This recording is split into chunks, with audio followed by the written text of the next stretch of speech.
রসায়ন স্কুলে আপনাদের সবাইকে স্বাগত। আমরা আজকে রসায়নের এমন একটা বিষয় নিয়ে কথা বলবো যা বইয়ের পাতায় পড়া অনেক পুরনো ধারণাকে একেবারে নাড়িয়ে দেবে। ভাবা যায় একটা নিষ্ক্রিয় গ্যাসও আসলে সক্রিয় হতে পারে। চলুন আজ সেই গল্পটাই জানা যাক।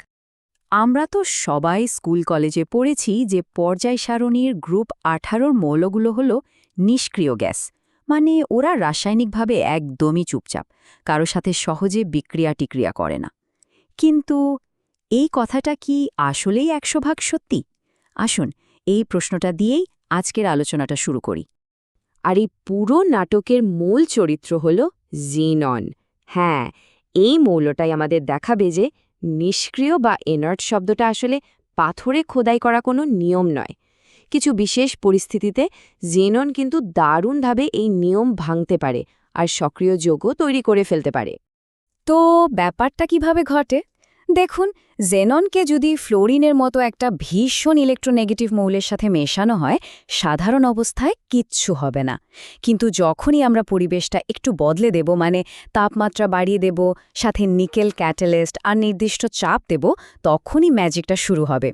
জেনন তখন ফ্লোরিনের সাথে বিক্রিয়া করে। আর কি তৈরি করে দেখুন, জেনন ডাইফ্লোরাইড, টেট্রাফ্লোরাইড, এমনকি হেক্সাফ্লোরাইড পর্যন্ত বানিয়ে ফেলে। অবিশ্বাস্য, তাই না? এখন আসল প্রশ্নটা হল, জেনন কেন এমন অদ্ভুত আচরণ করে, কেন বিক্রিয়া করতে রাজি হয়? এর আসল রহস্যটা কিন্তু লুকিয়ে আছে জেননের অ্যাটমিক স্ট্রাকচার, মানে ওর ইলেকট্রন বিন্যাসের মধ্যেই। চলুন এই রহস্যের জট খোলা যাক।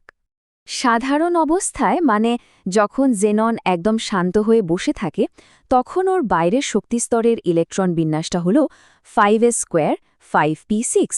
মানে কি? মানে হল ওর বাইরের খোলসের সব ইলেকট্রন জোড়ায় জোড়ায় আছে, অষ্টকপূর্ণ। আর ঠিক এই কারণেই তো ও এতটা স্টেবল আর নিষ্ক্রিয়, কারোর সাথে মিশতে চায় না। তাহলে বন্ধন বানানোর জন্য যে একা বা বিজোড় ইলেকট্রন দরকার, সেটা আসবে কোত্থেকে? এখানেই আসল খেলাটা শুরু হয়, যাকে বলে ইলেকট্রন এক্সাইটেশন বা ইলেকট্রনের উদ্দীপনা। যখন জেননকে বাইরে থেকে শক্তি দেওয়া হয়, যেমন ধরুন তাপ, তখন ওর 5p অরবিটালের একটা ইলেকট্রন সেই শক্তির শস্যে নিয়ে লাফ দিয়ে চলে যায় পাশের খালি 5d অরবিটালে। আর ব্যাস, তৈরি হয়ে গেল বন্ধন বানানোর জন্য প্রয়োজনীয় বিজোড় ইলেকট্রন। পুরো ঘটনাটা যদি আমরা ধাপে ধাপে দেখি, তাহলে ব্যাপারটা পানির মতো পরিষ্কার হয়ে যাবে। প্রথমত, জেনন তার স্থিতিশীল অবস্থায় আছে। এরপর বাইরে থেকে শক্তি দেওয়া হলো। সেই শক্তিতে ওর 5p অরবিটালের ইলেকট্রন লাফ দিয়ে 5dতে গেল। আর সবশেষে এই নতুন অরবিটালগুলো নিজেদের মধ্যে মিশে, মানে হাইব্রিডাইজেশন করে, ফ্লোরিনের সাথে শক্তপোক্ত সমযোজী বন্ধন তৈরি করে ফেলে। প্রথম ধাপে কি হয়? যখন 5p থেকে মাত্র একটা ইলেকট্রন শক্তি পেয়ে 5dতে যায়, তখন দুটো বিজোড় ইলেকট্রন তৈরি হয়। এটাকে আমরা বলি ফার্স্ট এক্সাইটেড স্টেট।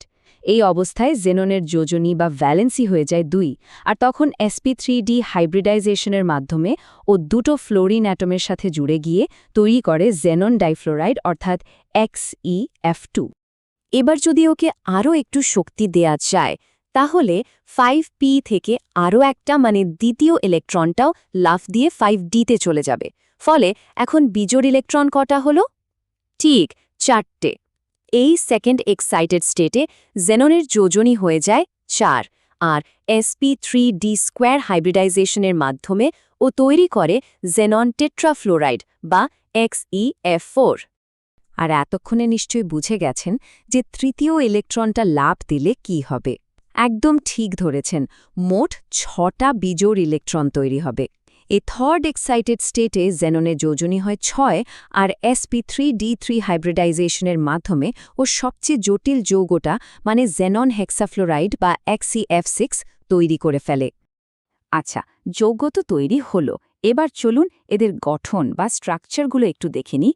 এই অংশটা কিন্তু পরীক্ষার জন্য খুবই খুবই গুরুত্বপূর্ণ। প্রায় এই যৌগগুলোর গঠন আঁকতে বা এদের আকৃতি নিয়ে প্রশ্ন আসে। আর রসায়ন স্কুলে আমরা সবসময় চেষ্টা করি যাতে পরীক্ষার জন্য সবচেয়ে সঠিক আর নির্ভরযোগ্য তথ্যটাই আপনাদের কাছে পৌঁছে দেওয়া যায়। জেনন ডাইফ্লোরাইড, মানে XeF2, এর গঠন একদম সহজ, সরল রৈখিক বা লিনিয়ার। ভাবুন, মাঝখানে জেনন আর ওর দুই পাশে দুটো ফ্লোরিন অ্যাটম, একেবারে এক সরল রেখায়। এরপর আসছে জিনন টেট্রাফ্লোরাইড বা XeF4। এর গঠন হল সমতলীয় বর্গাকার মানে স্কোয়ার প্ল্যানার। এখানে জিনন পরমাণুটা থাকে ঠিক মাঝখানে, আর একটা বর্গের 4 কোণায় বসে থাকে 4টে ফ্লোরিন পরমাণু। আর সবশেষে জেনন হেক্সাফ্লোরাইড বা XeF6। এর গঠনটা একটু অন্যরকম, পঞ্চভুজীয় পিরামিড বা পেন্টাগোনো পিরামিডাল। নামটা আর আকৃতিটা পরীক্ষার জন্য মনে রাখাটা কিন্তু বেশ জরুরি। এখন একটা খুব স্বাভাবিক প্রশ্ন মাথায় আসতে পারে, তাই না? যে যদি জেনন এই কাজটা করতে পারে, তাহলে ওর বাকি ভাইরা মানে আর্গন বা ক্রিপ্টনের মতো অন্য নিষ্ক্রিয় গ্যাসগুলো কেন পারে না? আসল উত্তরটা কিন্তু লুকিয়ে আছে অ্যাটমিক সাইজ আর এনার্জির খেলার মধ্যে। এই স্লাইডটা দেখুন, কি দারুণভাবে ব্যাপারটা বোঝানো হয়েছে। বাম দিকে জেননের ক্ষেত্রে দেখুন, ওর অ্যাটমিক সাইজ বেশ বড়, তাই নিউক্লিয়াস থেকে বাইরের ইলেকট্রনের দূরত্বও বেশি, আকর্ষণ কম। আবার 5p আর 5d অরবিটালের মধ্যে শক্তির গ্যাপটাও কম, তাই অল্প শক্তিতেই ইলেকট্রন লাফ দিতে পারে। কিন্তু ডান দিকে ক্রিপ্টন বা আর্গানের দিকে তাকালেই দেখবেন ওদের সাইজ ছোট, নিউক্লিয়াসের টান অনেক বেশি, আর তাই ইলেকট্রনকে উত্তেজিত করতে যে পরিমাণ শক্তি লাগে সেটা জোগানো প্রায় অসম্ভব। তাহলে পুরো আলোচনার সারমর্ম কী দাঁড়ালো? একটা নিষ্ক্রিয় গ্যাসকে যদি বিক্রিয়া করতে হয়, তাহলে কয়েকটা শর্ত মানতেই হবে। 1. ওর পারমাণবিক আকারকে বড় হতে হবে। 2. বাইরের ইলেকট্রনগুলোকে নিউক্লিয়াস থেকে বেশ দূরে থাকতে হবে। 3. ইলেকট্রনের অরবিটালগুলোর মধ্যে শক্তির পার্থক্য কম হতে হবে। আর 4. যার সাথে বিক্রিয়া করবে তাকে ফ্লোরিনের মতো মারাত্মক তড়িৎ-ঋণাত্মক হতে হবে। আজকের আলোচনাটা শেষ করার আগে একটা প্রশ্ন রেখে যেতে চাই। আমরা তো জেননের গল্প শুনলাম। আচ্ছা, ভবিষ্যতে কি এমন হতে পারে যে জেননের মতো অন্য কোনো নিষ্ক্রিয় গ্যাস, যেমন ধরুন রেডন বা একদম নতুন আবিষ্কৃত ওগেনেসন, আরও নতুন আর স্থিতিশালী কোনো যৌগ তৈরি করে আমাদের চমকে দেবে? রসায়নের জগৎটা তো এমনই, সবসময় নতুন আবিষ্কারের সম্ভাবনায় ভরপুর। কি মনে হয় আপনাদের?